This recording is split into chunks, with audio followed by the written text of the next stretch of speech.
going on, everybody? This is the Pro Zone, and this is Rick. Joining me, as always, is DVD Freak. I just said as always. That's not always the case, but for some reason you're here 3 days in a row, which I think is pretty fucking amazing. So yeah, there you go. That's look at that. It's the record. I think we've done 4 episodes in 3 days between everybody involved, and hopefully maybe we'll do a 5th. So we'll see what happens. So tonight we're going to be talking about New Japan Strong and the finals of the Ring of Honor tournament. So where would you like to begin? You wanted to talk about the Ring of Honor last, you said, right? Well, I feel like we should announce that we're going to try to do this every week. Oh, yes. This is the new series, the New Japan and Ring of Honor. We will be doing weekly Tuesday nights, early Wednesday mornings, I guess it'll drop. So, it's something I've been wanting to do for a long time. I've been watching New Japan Strong basically every week for the last, month, and trying to keep up with some of the other events. It's pretty hard. Got a couple now that I got to get through. I just what the hell is the one I just got today? I don't remember. Either way, I plan to watch it soon and talk about it. So, it was the one from 2 days ago. So the actual event from Japan. Yeah, I haven't watched New Japan since the whole pandemic started, really. Right. I've always said that's the best wrestling in the world, hands Absolutely. down. Yep. Not even a contest. Fuck you, Seth Rollins. New Japan is the best wrestling in the world. But right. And then Ring of Honor, dude, I probably stopped watching that before I even stopped watching TNA. So it's been a long ass time. I hadn't been watching Ring of Honor for quite some time, but I would always give it a chance here and there. Probably once a month or once every other month, I'd watch an episode on the Fight app. But then the pandemic started, and they started doing these like little best of episodes with anticipation that they'd return to TV soon. But then come to find out, we didn't. Nobody returned to TV. So they went on hiatus, and then they started filming again in September, and then started the Pure tournament. And I started hearing a lot of waves about the Pure tournament through Brian Alvarez and other social media types. And I said, let me check it out. And I was pretty freaking rocked. And I was like, this is what Ring of Honor was founded on. And, that style of wrestling. And I was quite impressed with what I saw from the 1 or 2 episodes from the Pure tournament early on. So I was pretty excited. I just wanted to continue watching. I said, hopefully this is where Ring of Honor is going to go in the future. Yeah, I was pretty surprised, honestly. Yeah. Especially by the main event, but don't want to spoil too much there. We will get to that. But yeah, this felt like I was watching an old friend when I was watching this episode of Ring of Honor. I was like, this is good. Right. Yeah, I discovered a couple guys that I've never really seen before. This Hot Sauce Tracy Williams. I was pretty impressed by him throughout the entire tournament that I've seen. Tony Deppen I've seen, and I was pretty impressed with him too, but I've seen him on other smaller indies, you know what I mean? And he was pretty good in this tournament as well. So yeah. So I say we start with New Japan. Yeah. And then we'll get into Ring of Honor then. Sure. New Japan Strong. What do you think? First of all, let me ask you. New Japan Strong started off with Kevin Kelly and now Alex Kozlov announcing. I think that listening to Kevin Kelly announce this show, it sounds like he has a passion for professional wrestling and a great knowledge for professional wrestling in New Japan in itself, in the American Indies. Yeah, and I've always said a 2-man announce booth is all you need. I hate the 3-man. I hate the 4-man. This is perfect. And Kevin Kelly, you get more passion out of his announcing than you will in some other mainstream companies. But yeah, it was it was a pleasant surprise, just hearing him again, and love it. Yeah, I was watching, some of the New Japan stuff. He worked for a small indie in the Northeast for a little while, NECW, New England Championship Wrestling. But I guess obviously they really couldn't afford to pay him much, from what I understand. So he ended up having to leave. But I guess he was helping book them, and he helped that company out dramatically. This was like right after we left WWF as well, or the E. Was it F when he left? Yeah, probably. Yeah. Still, yeah. I mean, so anyways, I think he was great as a commentator on this.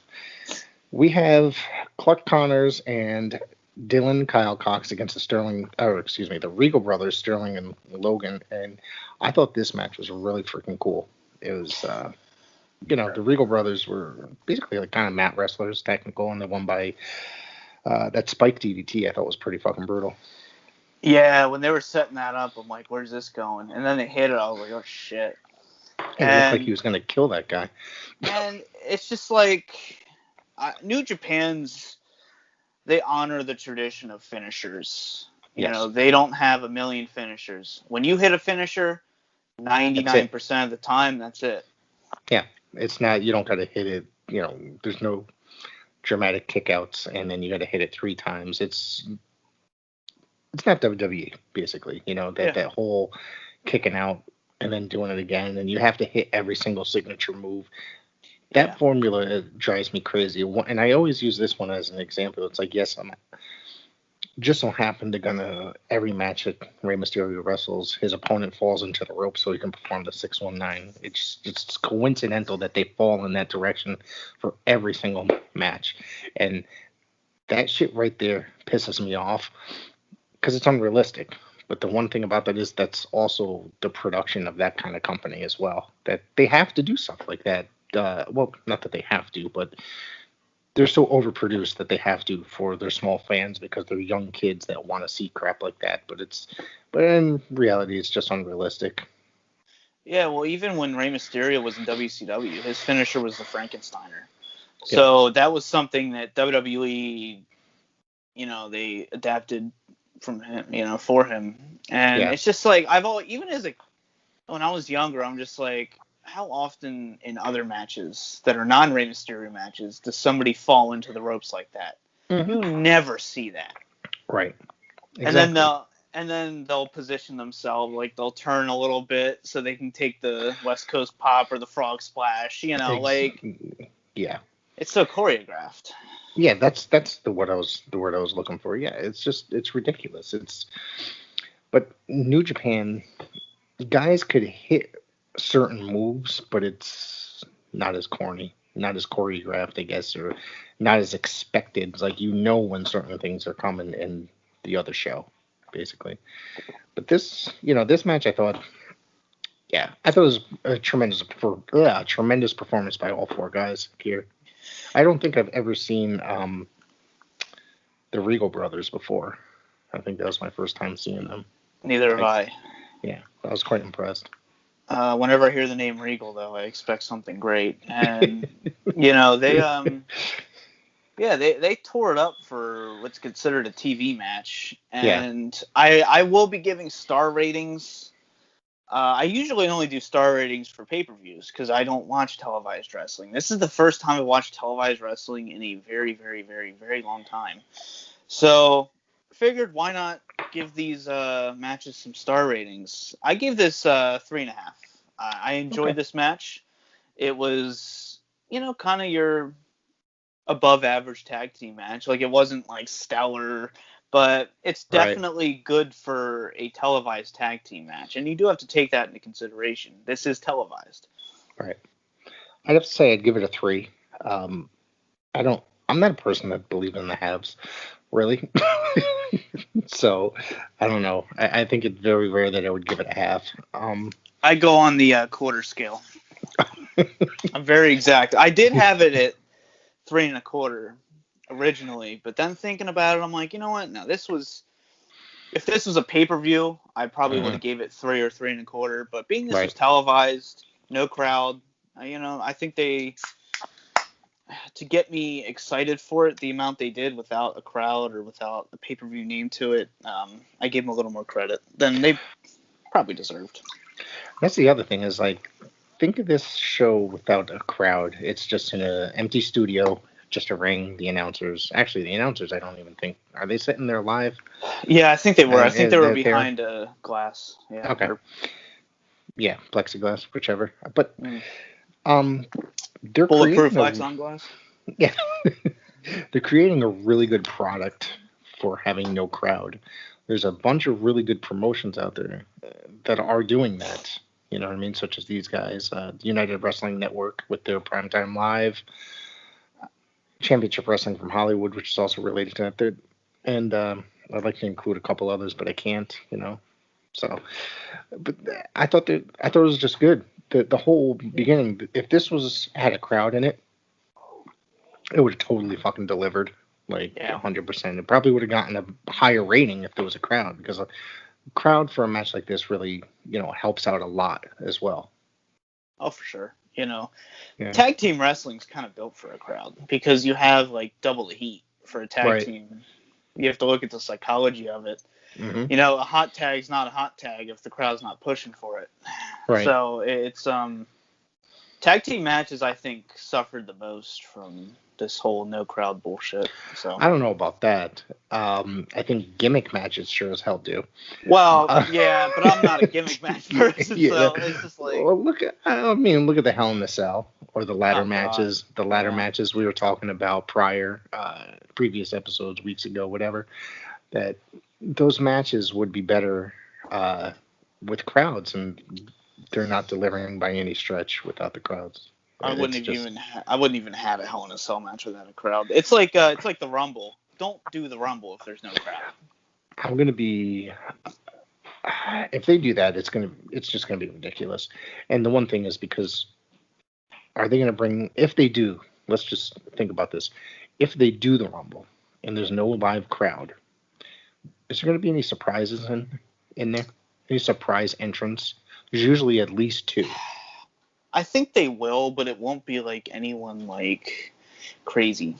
Like it won't be an Edge return. It won't be like a CM Punk. I think maybe it'll be equivalent to like a Jeff Jarrett. No offense to him, but It's funny you said that, because that's exactly the name I was thinking. Yeah.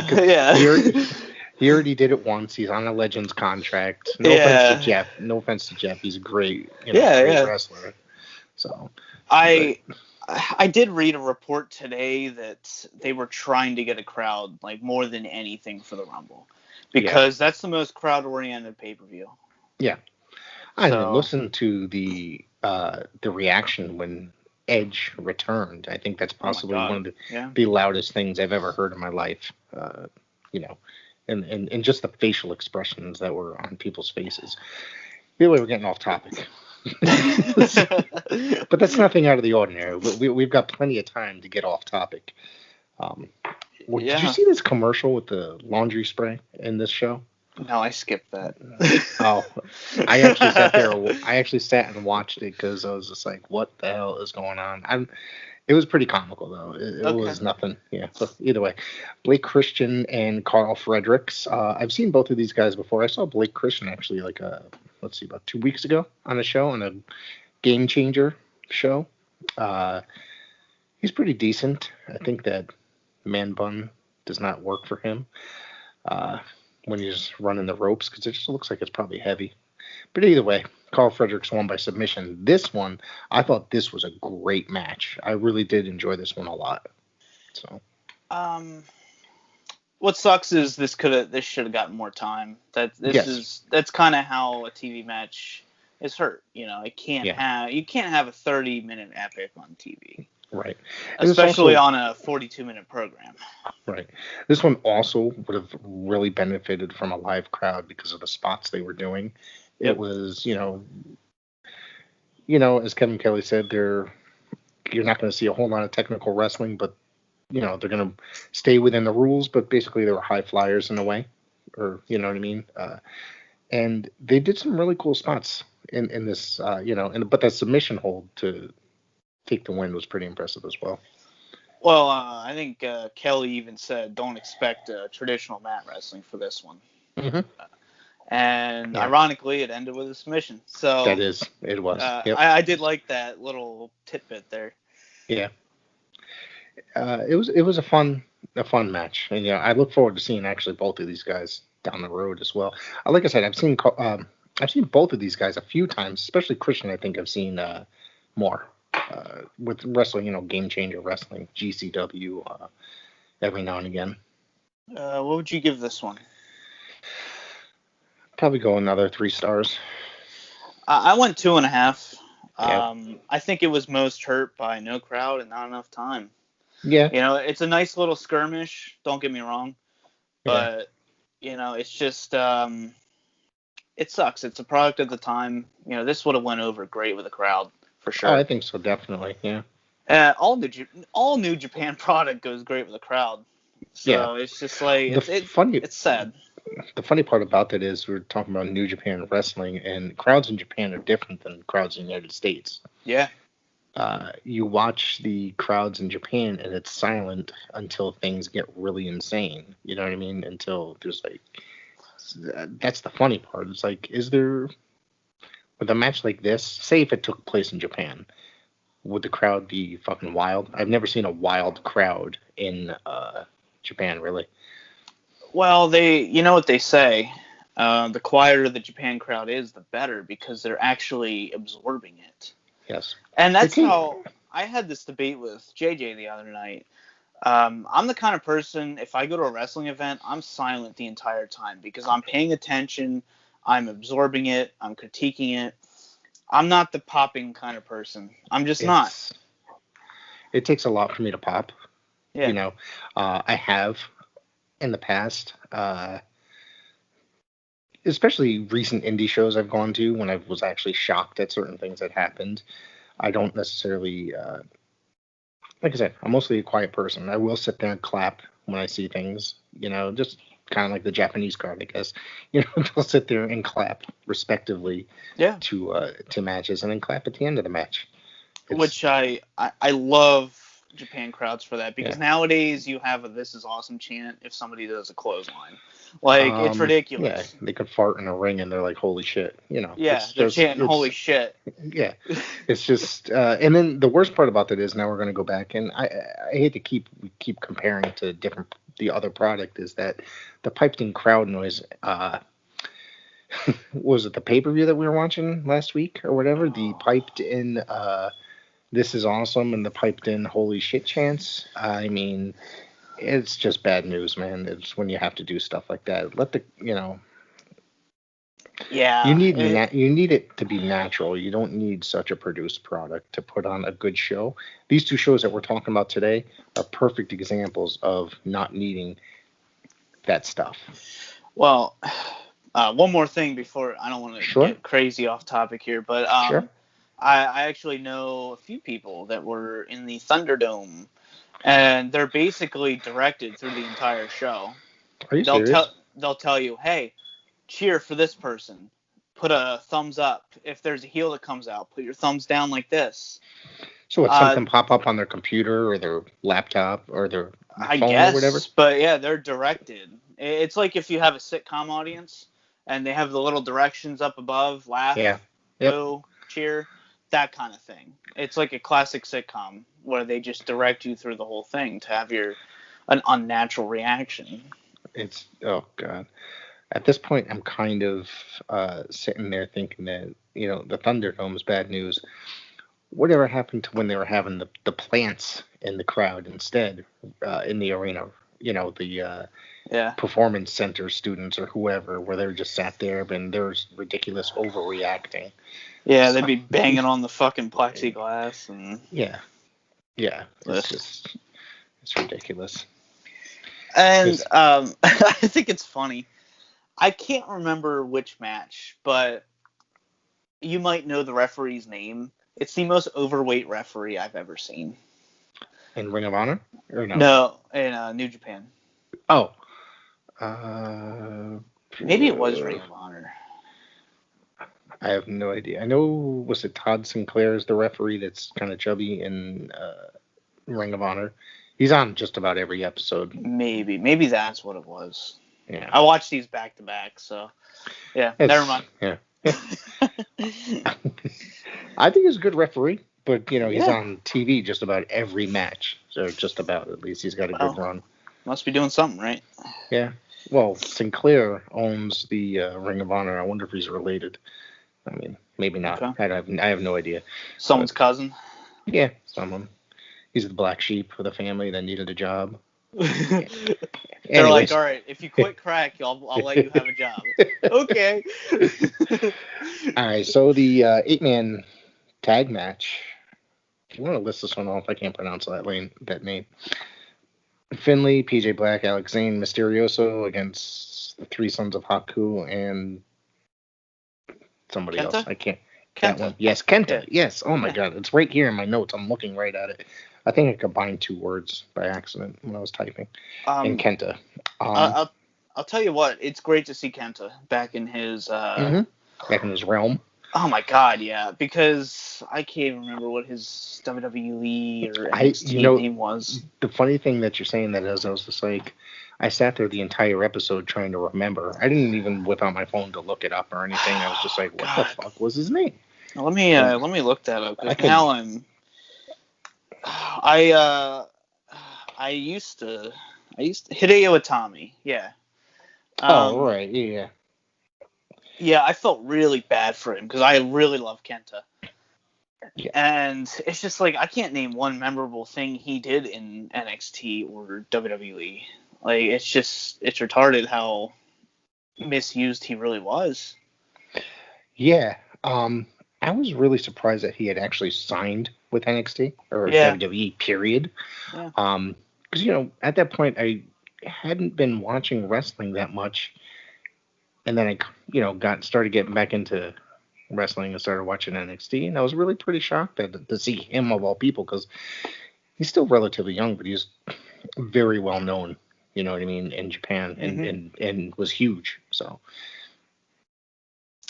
yeah, it's just like, I guess money talks. Yeah, I mean, he tried it out. There's so many guys that I wouldn't mind to see at least go for a run in WWE, even if it's just a couple matches. I mean, Christ, I got to see Alex Shelley making an appearance or two in NXT. Yeah, yeah. So I mean, so that's something. You know what I mean? Yeah. I don't know if Chris Sabin's ever made an appearance. I don't think I've ever seen him. That's a guy that and a lot of these guys I'd like to see visit NXT, not necessarily the main roster, because I think that they could have great matches in NXT. NXT is very slowly becoming the main roster. Oh God, please don't. Anyways, the second they went to USA, I was like, well, here we go. Yeah. So if I remember correctly, oh shit, I didn't write down the result. I think I got up. Was the Bullet Club took the win, if I remember? Yeah. Yep. Yep. Okay, that's right. And I love that theme song, the Bullet Club theme song. It's pretty fucking rocking. Are you a fan of the previous incarnations of the Bullet Club? It's before I started watching again. Okay. I had been on a somewhat of a break of, and the only thing I really kept up on was whatever WWE was pushing out, in NXT. And then I think it was 2 years ago I started, at that point, like 2 years ago when I started watching full time again, it was one of those things that they had already been kind of saturated and so many changes, and then so I didn't really know much about it at the time. Other than every show I went to, there'd be like 45 Bullet Club shirts. Yeah. So I don't know. Was it that who has more shirts, them or the NWO? It's pretty close. Honestly, you know what?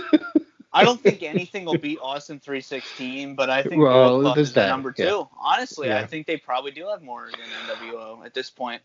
But when I saw this, the first reaction to me was, oh my God, they're still milking this brand. Yeah. Like, it's dead at this point. But I'll tell you what, I loved Kenta's mannerisms. I loved, he has kind of grew his hair out a little bit. He has kind of a more grungy look to him. He did. That's the other thing. I was like, that's not like, I was kind of thrown off a bit. I was like, he looked way different. You know what I mean? So. But I love it. So. Yeah, I liked it a lot too. And in this match, PJ Black, I was like, he looks familiar. You don't know who that is? And they're like, oh, he was in the Nexus. I'm like, Justin Gabriel?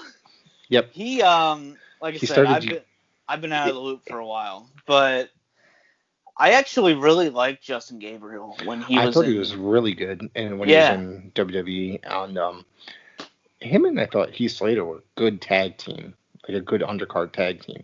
Yep. It's funny that I heard, when he had did he leave WWE, you get released, whatever. He was using the name PJ Black, which was his older name. So I found an old magazine that it was sent to me about a month or two ago uh, from a dealer.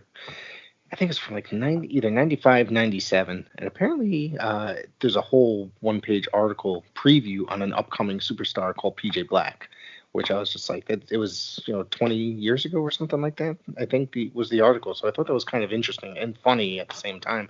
But he started making waves again since leaving WWE and becoming PJ Black again. And I just think the mustache, the curly mustache that he's got, he looks crazy, like the pirate mustache or whatever. Yeah.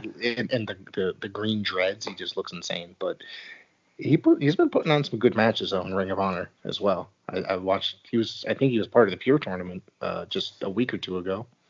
Well, all I gotta say is good for him. Yeah, He he's deserves killing it. Yeah. And I love I just love he kind of has a more dominant feel to him, whereas in WWE he was just, you could tell he was holding back. Yeah, he was kind of like a pretty boy in a way. Yeah, he had like that haircut. He was clean shaven. He would have fit better as a baby face, but they had him as a heel just because it was part of the Nexus, I think. Yeah.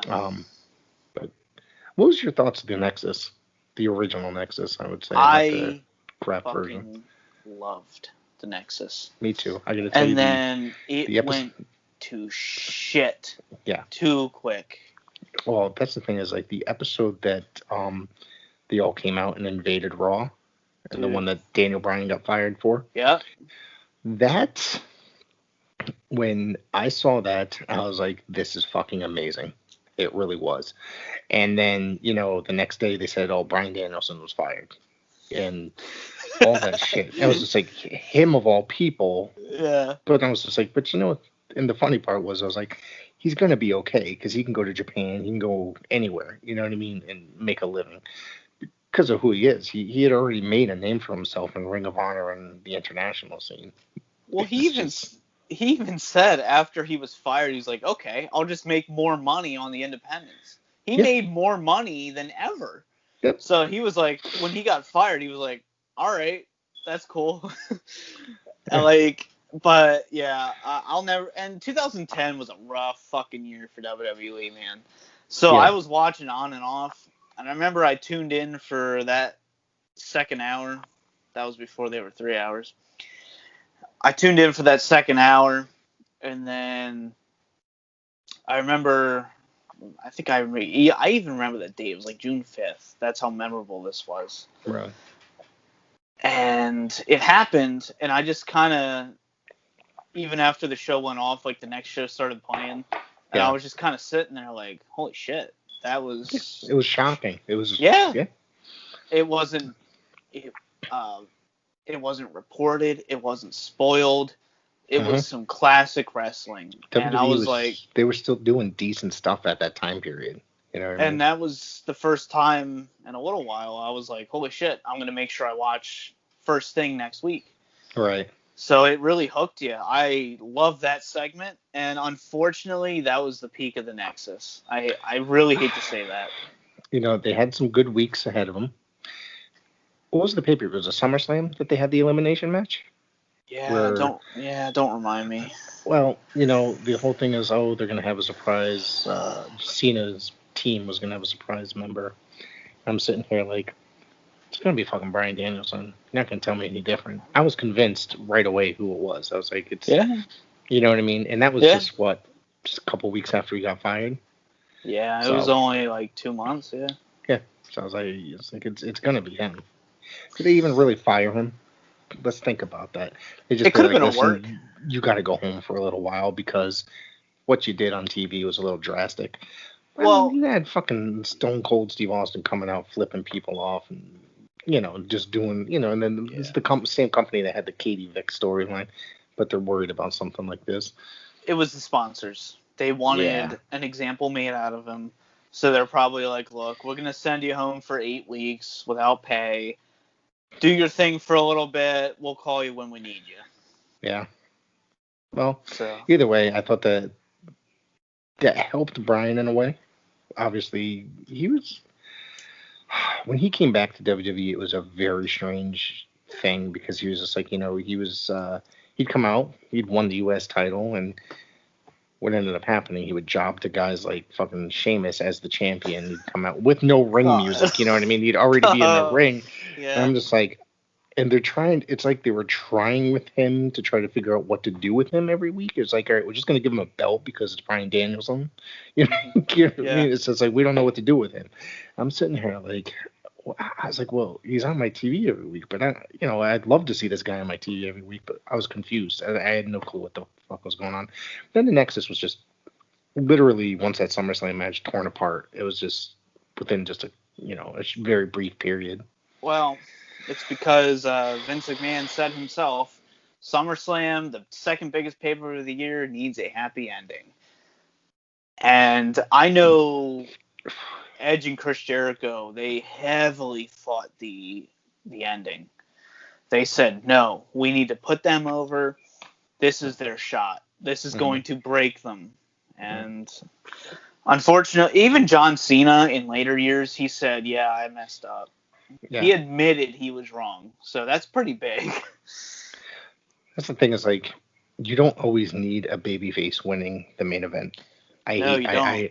I don't, I like to go home shocked. But Vince McMahon was always a guy. Do you realize that the majority of his major champions were baby faces? Well, it took till WrestleMania 16 for a heel to actually win the main event. Mm-hmm. That really goes a long Yeah. way right there. Do you look at the NWA? Ric Flair was a heel the majority of the time that he was world champion. What was I gonna say? He would bounce back and forth from babyface to heel, but the majority of the time he was a heel. So the NWA was not afraid to have a heel champion. It's who they were putting him against that was going to draw it in. Yeah. You know what I mean? But the thing about New Japan is... Oh, yeah. We're still talking about that. That's right. We're still talking about that. What did you give this match? I personally didn't really like this match all that much. I didn't. I get amped up for special tag team matches like 8-man, 6-man. I don't. And I like 6-man tags, 8-man tags. I think because they're so random, they're kind of enjoyable. This, I'm not gonna say I like the talent involved. It was just a standard television match, really. It was nothing spectacular about it. It was just something to help get the guys over. Basically, it was nothing. There was nothing crazy. I'll tell you what. One of my all-time favorite stipulations, I'd say probably my second favorite match type of all time, are Survivor Series elimination matches. I like elimination matches, yes. You make this elimination, I'm all for it. I don't like one fall 6-man or 8-man tag matches. I just don't. They're predictable. It's just, you can pretty much call one spot after another. It's just a way to get everyone on the card. I gave this 2 stars, which isn't terrible. Like, that's below average, but there was good talent in there. It's no offense to them. It's just it's a tag team it's a television multi-man tag match. I mean, what can you say? Mm-hmm. I agree with you. I think I'm going to go with the 2 as well. It was just there, basically, and it was supposed to be as built up as the main event. They kind of hyped it up throughout the commercial breaks and stuff, and it really wasn't anything to write home about. It's not like I was calling my buddies being like, yo, you got to check this match out. It's just there, it was just a regular television main event. Yeah, there's nothing on the line. It's just a way. Right. So anyways, next week's show seems like, did they announce anything for next week? I don't remember. I don't remember either. Yeah, I know. Sorry, with this election, I've been just paying attention to that a lot as well, trying to bounce back and forth. We're not going to talk about that though. So Ring of Honor from Mondays, it streams on Mondays on Fight. The finals of the Pure tournament, and EC3 made his in-ring debut for Ring of Honor. It was EC3 and the Briscoes taking on Shane Taylor and the Soldiers of Savagery, Moses and Khan. This was nothing to write home about either for me. I thought that EC3, I really think he's great. His Ring of Honor debut was, to me, less than stellar. I was going to ask you, what do you think of his new ring attire? Well, he came out in jeans, right? I hate it. Yeah. I hate it. Well, I don't like when wrestlers wear jeans. That's really funny that you say that. I hate when wrestlers don't wear wrestling gear. Exactly. You come. I mean, if you're somebody like, say, Cactus Jack. I don't know. Yeah, but he came Who doesn't? He still came out in ring gear though. Yeah.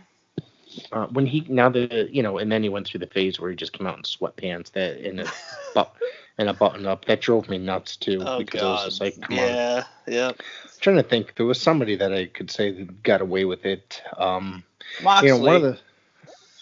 No, I don't. I can't because he doesn't seem to decide what he wants to do from match to match.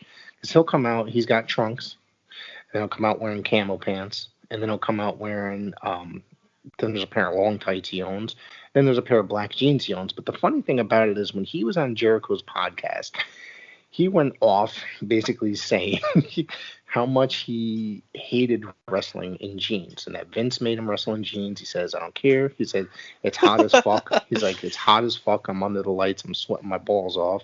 He goes, he leaves. He gets a pair of trunks, and then he just keeps going back and forth between it. It's like you can never really predict from match to match what he's gonna wear. Okay. Haystacks Calhoun and Hillbilly Jim. They had to wear the fucking overalls, right? You cannot see Hillbilly Jim not wearing overalls. I'm trying to think. Exactly. I know he wrestled in Memphis as Harley Davidson, I believe was his name. Hillbilly Jim. I've never seen it, so I don't know if he actually wore gear or if he wore overalls. Haystacks Calhoun, I don't think they could have found any gear to fit him. They'd have to make it out of like a bed sheet or two. No offense. Yeah, that takes someone special right there. Yeah. I mean, just, I think the only reason why that guy ever made a name for himself was because of his size. I mean, obviously he just, he didn't wrestle per se. He just was immovable. He was an attraction. Yes. Similar to Andre. I mean, but Andre actually at one point could move. If you've seen some of his like 70s material. I love Andre. Yep. To me, he's the greatest wrestling attraction of all time. Yeah. So, yeah. Now, was he as good as, like, say, Khali or Giant Gonzalez? All right, that's just me being a dick again. So, yeah, what anyways, the hell? Come on. You could, no. You can never put Andre in the same sentence as those two fucks, all right? I gotta give Giant Gonzalez Apologize. a break. I gotta give Giant Gonzalez a break because I feel bad for him. He didn't know what the hell he was doing. Well, he was a basketball player. Exactly, that's what I'm saying. Because they just threw money at him. He's just like, Ted Turner owned the basketball team, I think, didn't he? And that's why they brought him over, because they're just like, oh, you'd be a great wrestler. And it's like, I don't know. I don't even think really honestly he could speak English. And I'm not trying to be a dick. I don't think he could. So he's just like, okay, whatever, kind of a thing. So. Well, where was he from? Was he from? Not from Spain. India? I don't know. No. I'm gonna look it up because Gonzalez is not Indian. Oh well. Yeah, but Vince is ignorant, so. Oh, there's that too. He made Yokozuna fucking Japanese. Argentina. Right? Argentina. That's where he was from. Okay, so now, okay. He made who? What? He made Yokozuna Japanese, all right? But he was Hawaiian. Yeah, he was fucking Samoan. He was part of that Samoan family, and he made him Japanese. So Vince is a very ignorant person. But he's not the only one that did that. I mean, have you ever heard of have you watched much World Class in your day? I've watched some. There was a guy named P.Y. Chuhai that wrestled there. Okay. And he was with Tojo Yamamoto, who was of Japanese descent. P.Y. Chuhai, his real name was Phil Hickerson, but he was playing a Japanese character, and he just wore paint on his eyes to make him try to look Japanese, but everybody knew he was just the white man, Phil Hickerson. Phil Hickerson. That's the most white name, Phil. I know, exactly. Yeah. So it's funny because that just like for some reason it's like the ignorance was not just with Vince. I don't know how they gave that gimmick to him in World Class. Who came up with that? But I always just like this is so fucking bizarre. I was like he doesn't. And when I was a kid, I kind of was like, even as a kid, I didn't fall for it. You know what I mean? I was like he just does not look Japanese to me. Like watching. But Ring of Honor.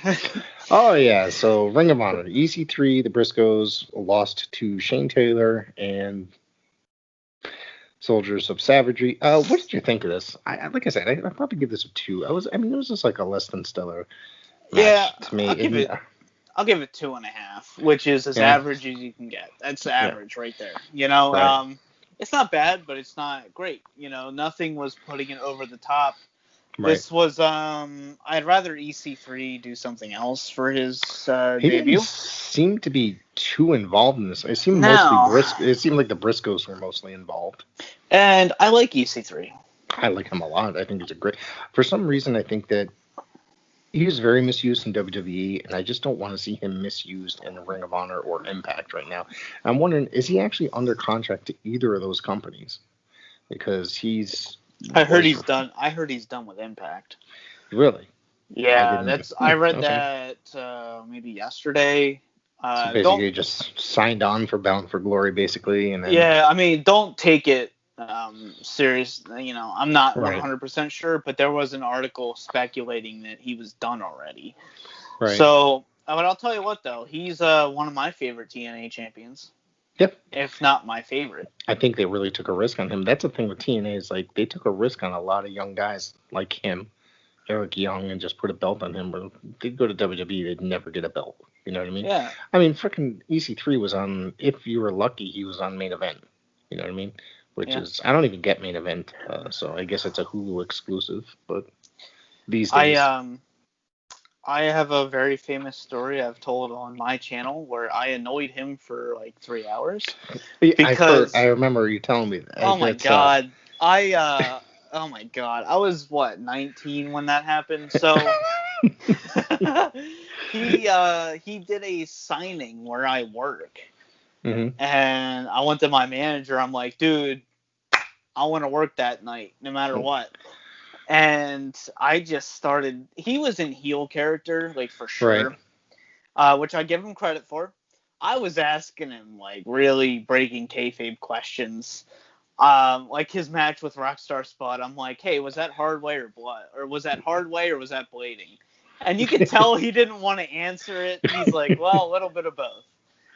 And dude, I was a fucking smark that night, and you could tell, dude, he probably hated me, but yeah, I give him credit. He was a heel, and he probably only got 5 people that came in for that signing. So really, it was rough. And then I got into an argument because I was cashier that night.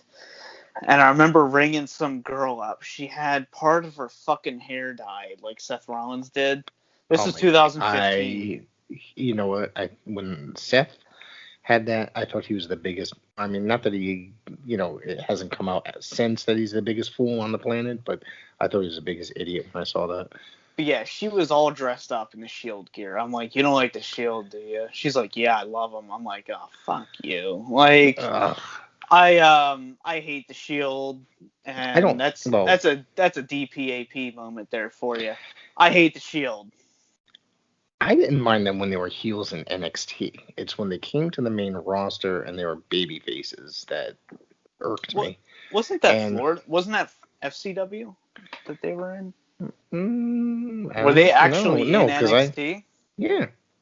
Oh, I wasn't watching NXT in like 2012, so I don't know. Because I was watching it on TV or Okay. the network, because I didn't get FCW. But the three of them may have started there, but I don't know for I know. certain. Yeah, I know they started in Florida Championship Wrestling. Yeah, so I didn't get that. I think I've seen very few of those. So the other thing with that is, like, I said when they were together as a group, one of the things I said was Dean Ambrose, Jon Moxley was going to be the future of WWE. Boy, was I ever fucking wrong. Well, he was my favorite. Even, He was my favorite out of the group. I So thought yeah. he was the most talented of the three, and I always thought because of Seth's hair that he was a fucking idiot because half was dyed blonde, and I was just like, that Seth guy, he's a pretty good heel, but he's, I didn't care for him. But I always thought Dean Ambrose, Jon Moxley was going to be a huge star in WWE. It just took for him jumping ship to another company for him to become that star necessarily. So. Yeah, well, I'll tell you what, I'm proud of him because it's seeing him in WWE.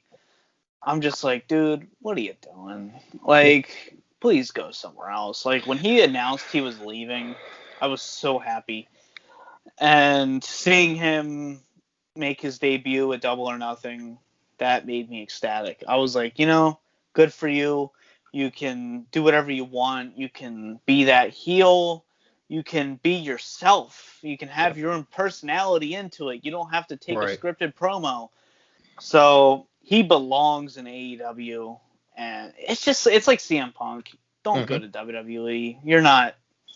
It's like if you asked me to go for WWE, it just wouldn't work. I'm very much an independent person. Like, it's just not. I could never take a promo that's handed to me and make it work. You gotta talk with your feelings. Speaking of which, somebody that Dan and I have brought up somewhat recently, and that I think we've discussed her recently, Thunder Rosa. Yep. Basically said that she would not want to be a slave to the system, basically. So hinting that she would not be signing with WWE when she signs signs a new contract with somebody in 2021. So I guess that's her trolling WWE fans, maybe that she's not going there. I don't care where she goes as long as she's still on my TV and they don't fuck up her character. Well, it's like Asuka.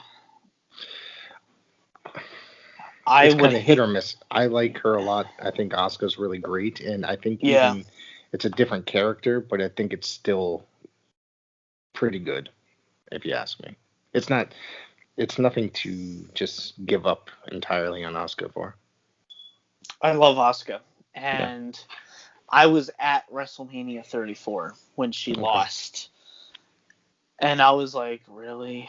Everyone, it was like, I don't think it really came off on TV, but the crowd was really pissed off when she lost. And I love Charlotte, don't get me wrong, but when she tapped clean to the figure eight, everyone flipped out. They're just like, really? Asuka lost? Because that was like the biggest like one-sided match. Everyone's like, oh, Asuka's gonna win. Yeah. And then that streak, because she was undefeated. Yeah. I don't know if they just wanted to emulate the Undertaker streak ending in the same building or what, but yeah, that was a rough time for the crowd. And that's kind of when I was like, well, I guess that's it. So that now that we've gone on to an entirely different topic, let's try to discuss the Pure tournament finals before we get out of here, because we still got a little bit of time, not much. Hot Sauce Tracy Williams lost to Jonathan Gresham. What did they call him? The Octopus? Wait, we didn't give a star rating for the last match. Oh, I'm sorry. Yeah, we did. Didn't we say 2? Maybe and you gave it 2.5? Yeah. Never mind. Yeah, never mind. I forgot. We got so off topic. We did. But that's the charm of the show, basically. So Hot Sauce Tracy Williams lost to Jonathan Gresham via submission. I really wanted to go with Tracy Williams on this to see him win because I was really impressed with him in this tournament. I'd never seen him prior to this, but he's a guy that, and I liked his promo skills as well. I thought he cut some really good promos throughout the tournament, and even tonight with the going into the match with Gresham. So Yeah, I thought for sure he was going to win, but yeah, I love how they do the tail of the tape, as they call it. yep, It gives it a more sporty, competitive feel. yeah, like a real fight feel. Yeah. Yeah. So I was like, I'm going to pick him for the match. But yeah, I was kind of surprised by the finish, personally. Yeah. Well, I kind of figured. I said he really has him tied up pretty fucking well. I bet you anything he's going to submit. And I was like, but he can't tap because his hands are all tied up, but verbally quit.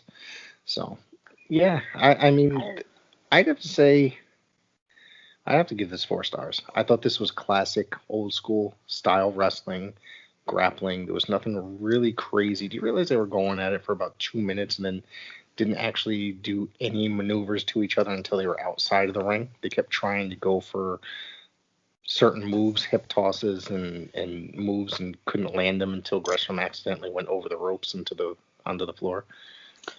Yeah. I mean, I'm pretty close. I give it 3 3/4. All right. Dude, I told you I'm a quarter. It's okay. Yeah. It's all right. I'm on the Meltzer scale. It's actually pretty ridiculous. When I'm doing film, I go by like points, like 0.0. Yeah, it's bad. But yeah. What are your thoughts on the pure rules, like the rope breaks and all that? I like it. I think it's great. Have you ever watched any UWFI out of Japan? Nope. Oh, you should, because it's basically shoot wrestling. Nobuhiko Takada started the UWFI after leaving New Japan, and the rules are kind of like that in a way, with the exception of it's Ring of Honor and there's more actually professional wrestling and rules. Whereas UWFI was actually more mat-based grappling and striking. So I mean, the rules kind of remind me of that in a way, where it's setting up for like a real fight feel. You know what I mean? It makes it more realistic. It makes it more convincing that it's a real fight. Um, it's not as hokey as, say, a ladder match with no crowd or a Hell in a Cell match with no crowd. You know what I mean? So I think it just makes it more legitimate in my eyes, and it makes them look like the better athletes in that way as well. Yeah, and this went at a 1-hour time limit. Yes. Dude, I could have watched this for another 45 minutes. I really could. Right. I could have. The way that these two were moving around totally. and grappling, and those are the kind of matches that I like the most, is pure grappling-based matches, and then there would be that, okay, there's a couple maneuvers here and there, you know what I mean, like a hip toss or like a drop kick, but then they get back to an armbar or a face lock or whatever. It's a lost art. And Ring of Honor tonight with this match, not tonight actually because it was from yesterday, but either way, proved professional wrestling still does exist, like actual professional wrestling. Yeah, I texted you. I'm like, dude, this is awesome. Traditional wrestling. Mm-hmm. My biggest fault was this could have went another 10 to 15 minutes. Yeah. And that's why I just don't really like TV wrestling, because you're on a very scheduled time limit. Well, growing up as a kid watching things like the NWA, WWF I don't think ever did this. But the NWA would be like, okay, we're going to commercial. If there's a pinfall or submission, any kind of result, we'll show it to you when we come back. And then be like, oh, we got 2 minutes. If not, then we'll just tell you the result next week when we come back or something like that. It makes it for drama purposes so that you'll tune in again or that you'll stay tuned. So I understand in that way. You know what I mean? You just can't be... You get what I'm saying, I think, Yeah. I think you understand what I'm saying. You can't necessarily beat, WWF, I don't think ever did that because all their television matches growing up ended in basically disqualifications, like 90% of them. Yeah. Which is just, do you realize the Intercontinental Tournament that they held in 1990? All of the matches ended up in disqualification except for the main event, the finals, which was Tito Santana and Mr. Perfect. Well, and it all clocks in at a half an hour as well, the entire tournament. Oh my god. I hate disqualifications. I hate countouts. Well, this I think had a 20 count out. A 20 count. Pure matches have a 20 count, and the thing with Ring of Honor, I think that also makes it, with the pure thing, it makes it more legitimate as well. So like if it happened, I think it helps sell it better if it does happen. The same thing. WWE does things like that senselessly, disqualifications, and the thing about disqualification is every single week on Raw there's disqualifications because of run-ins and chairs and weapons. Actually, the weapons are at the referee's discretion because 90% of the time these days they don't even freaking call a disqualification for weapons. Well, it's like one of those things where you can put somebody through a table, but you can't hit somebody with something. Mm-hmm. It's really stupid. Yeah, you're right. And I notoriously don't like the Attitude Era because every segment ends with a run-in or a disqualification or just something fucking stupid happening. It's just somebody showing up in bondage gear. Yeah, it's for. All right, come on. I love Goldust, but but come on. But yeah, it's just I don't like overbooked wrestling, and this match is like it does prove like it's possible. Yeah, it's possible, it's especially 100% possible. Yeah, you can have a good television match. Yeah, and that's the thing with Ring of Honor. They could do that. You know what I mean? Yeah. You don't have. There's a lot of other companies out there that are doing ridiculous things to try and sell things. I've been a huge advocate for Impact, and over the last few months, saying that it's a really underrated product. But then they've had stupid things like the Wrestle House thing, which was like a reality show, a fake reality show inside their TV show. What? But now they're doing this whole thing. We're doing a wedding. And this guy, Johnny Bravo, that's on the show, got shot. So they're doing like the whole J.R. Ewing thing, like Dallas, who shot J.R. with this guy. So it's like, every time I start championing for Impact, it's when they do something stupid. And then it's like every time I try to convince my wife, no, this is a really good something, you got to watch this. And then that's when something really stupid happens that's embarrassing. And then it's just like, well, that just me trying to convince you that this is why I watch wrestling, it just went out the window by the stupidity. You know what I mean? So. Did you say his name was Johnny Bravo? I did. Yes. Oh, okay. I did. I 100%. Right. Yeah. That wasn't made up. I did not slip. Is okay. He doesn't come out with a pompadour and go, nothing like that. Okay. All right. Yeah. Anyway, which would you say is the better show? I like Ring of Honor. Well, it's close. I like the main event of the Ring of Honor. And I think the Ring of Honor, because of the main event, the Pure Finals, I did enjoy New Japan. It seemed like it was a regular television show, wrestling show. There was nothing really stellar to be like, oh shit. Like, I enjoyed the first two matches, the 8-man tag, not as much. So yeah, I think that the Ring of Honor, because of the main event, and I'm going to continue to watch New Japan. They always put on a really good product, but it's just that I think that because of the main event, Ring of Honor was the better show. That made I was really intrigued by that. Yeah, believe it or not, I would say Ring of Honor had the best match out of these two. Yep. Yeah, I would say Ring of Honor all the way. I would even say Ring of Honor if it was just that main event. Yeah. So yeah, I think they killed it. They really did.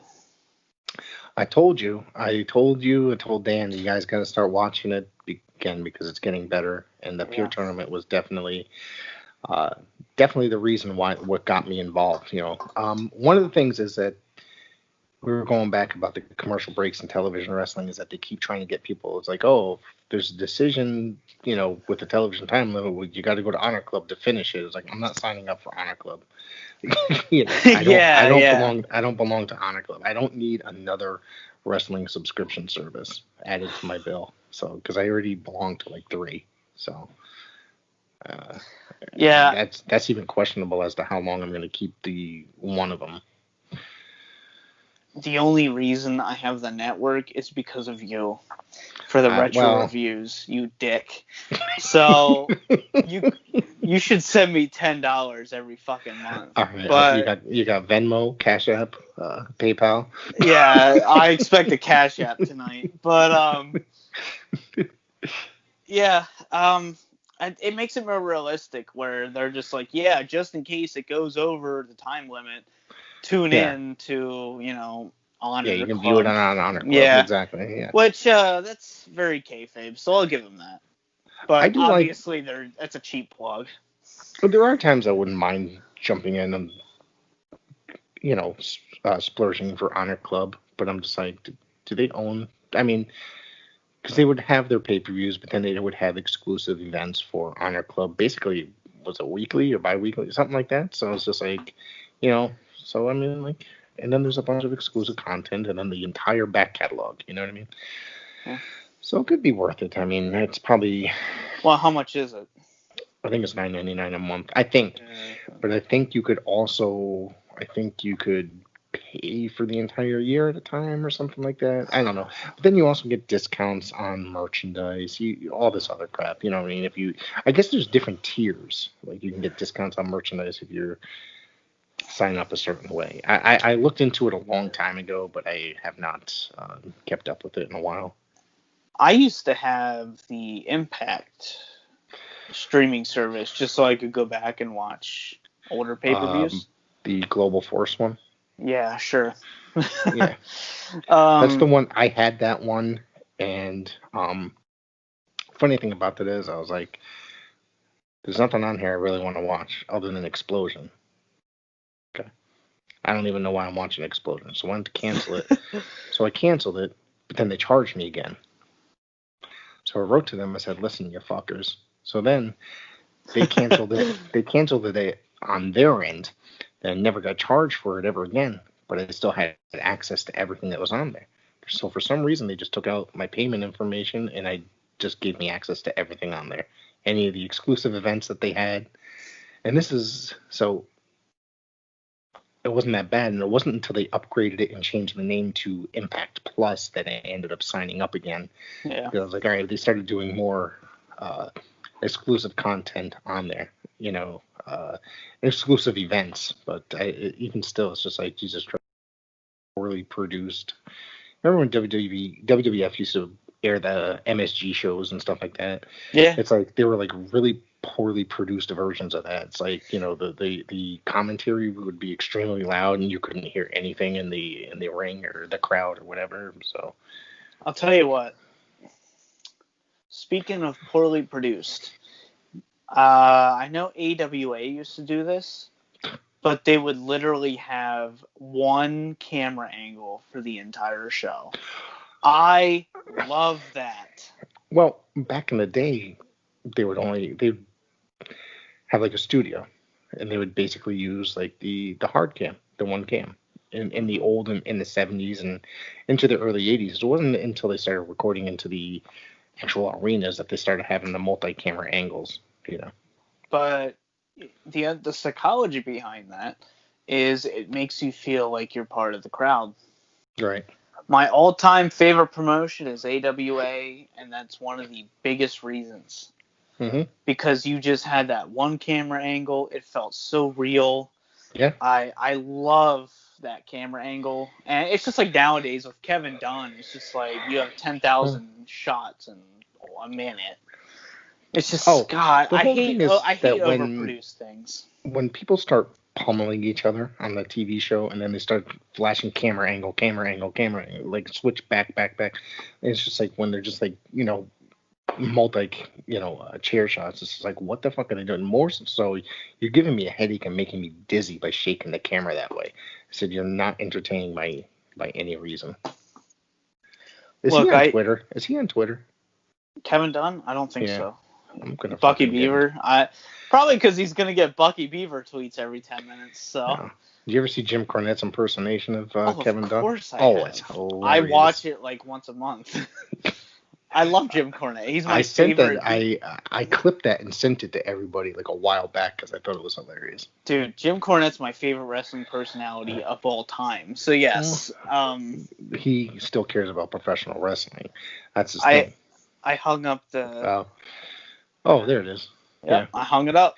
We've discussed him at length before. He's the greatest of all time. Yep, he is. I listen to him every day I drive to work. So yeah, him and Meltzer. All right, so when we get out of here, you could be reached where? The DVD Freak on YouTube, which is where I'm most active. The.DVD Freak on Instagram, because somebody stole my name. And then the DVD Freak on Twitter. I'm not very active on social media, so you can still contact me there, though. And because of JJ, you asshole, I am on Snapchat now, which I have not used. But a lot of people send me shit, and I will always view it. So there's that. So, yeah, the DVD Freak on Snapchat as well.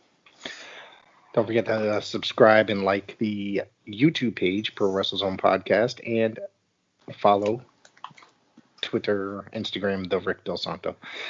Take care, everybody. Have a great night, and see you some other time this week.